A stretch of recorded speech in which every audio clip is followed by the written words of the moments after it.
gotta keep them separated. All right, welcome back to the show, folks, where I think we have separated the gremlins from the building.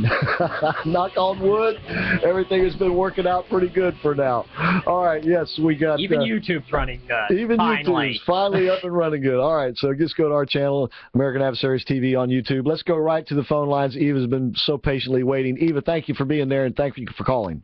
Yes, I wanted to call because what I do is I listen to Ed Schultz while I listen to you guys. Now, how do you do that? If you turn your radio on every other 2 or 3 minutes and check and see who's doing the most interesting thing. Oh, my God. Okay, go ahead. But I wanted to tell you about Trump. You know, Donald Trump was dropped by NBC. Yeah, I heard that. Okay, on Ed Schultz show tonight, yeah. They had people call in about what they thought about Donald Trump, and I want to report the survey. Yep. The people that called in, 40% thought he was a joke. Yeah. 60% thought he was saying what needed to be said. Wow. He's going to make some waves. He is. Just like you said. And it's going to hit with this deal with NBC. There's a lot of people like me that's going to vote whatever the media says they're for, because they can tell you. And they don't like Donald Trump because he talks back to them. He sure does. He does, and he's definitely going to stir things up. But and thanks for your insight, because that's how I get intelligence. And another way the media is working, on the front porch this morning, I called him, and he wanted to talk about the thing on Friday about gay rights, and he come around with this Christian deal. Yeah. And the question was, do you think that the decision, how does it affect you? That was the question. Okay. I called up, and I told him it didn't affect me one bit. And he says, you mean it didn't affect you? I said, no. I said, that's what God said. They got to deal with God. I deal with God. Yeah. And I believe what God said, and I'm practicing. You know, he hung up on me. I'm not at all surprised. Exactly, but that just goes to show you the media, and we need to fight back like Donald Trump. I've been a Republican for 52 years, and he's the first one that's ever fought back.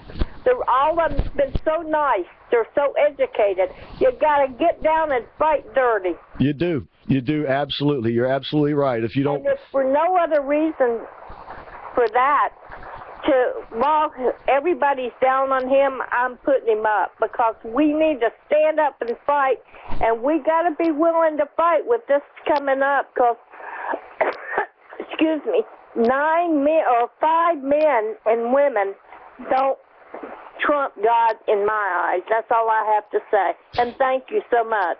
Thank you, Eva. Excellent phone call. And I promise I'll never hang up on you. We don't do that around here.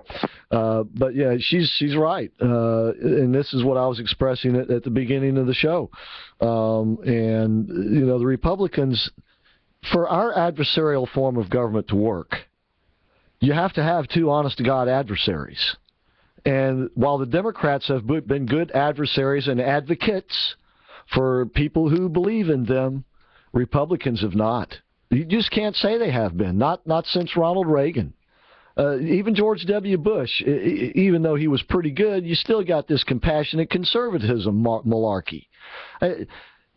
That's redundant. And he wasn't trying to be. That wasn't a Bushism. That was done on purpose to soften the sharp edges of conservatism.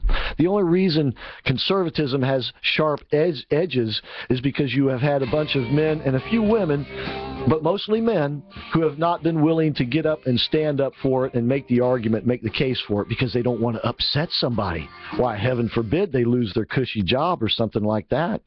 Well, as Eva said, you know, at the end of the day, we're all going to be approaching the pearly gates. And when we come to the gatekeeper, and the gatekeeper says, okay, what did you do for the Lord when the Lord leaded you down there on earth? At least, you know, if you're a fighter, you'll be able to say, I fought for the Lord because I believed and I had faith. Instead of standing there a bunch of mealy mouth, well, I passed this and that legislation. Yeah, big deal. All right, we'll be back, and I got a surprise guest warming up in the bullpen, so you'll definitely want to be here for that. Don't forget, you are listening to the American Adversaries Drive Time Primetime Show, and we are rolling again down the